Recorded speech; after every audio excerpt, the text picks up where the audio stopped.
Хэрэглэгч Mobi application руу ороод өөрийн profiles руугаа ороод гэрээ байгуулах гэсэн сонголтын дээр дарна. За инхээр байгуулах боломжтой гэрээнүүдийн сонголт нь цэнхрээр гэрээ байгуулах гэж харагдана. За гэрээ байгуулах гэдэг хэсгээр дараад би энэ хүү зөвшөөрлийг олгож байна гэсэн хэсгийг чек хийгээд зөвшөөрөх дарна. За ингээд баталгаажуулах хэсэг рүү шилжин хэрэглэгч өөрийн утасны дугаарт нууц код авах болон e-Mongolia гэсэн давхар баталгаажуулалт хийнэ. За нэг удаагийн нууц код авах хэсгээр дараад утасны дугаар дээр нь 6 оронтой код очино. Энэ 6 оронтой кодыг 1 минутын хугацаанд багтааж оруулах шаардлагатай.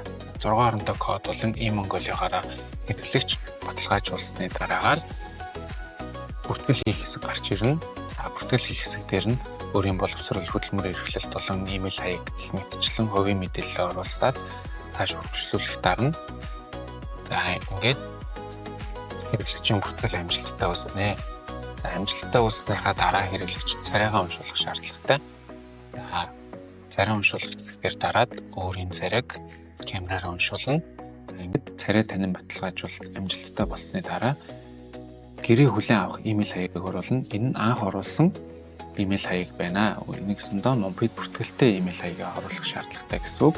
Мэйл хаягийг оруулаад өөрийн баталгаат гарын үсгийг сурч баталгаажуулаад Mobi-ийн гүйлгээ хийх 4 оронтой пин код оруулан гэрээгээ амжилттай хийнэ.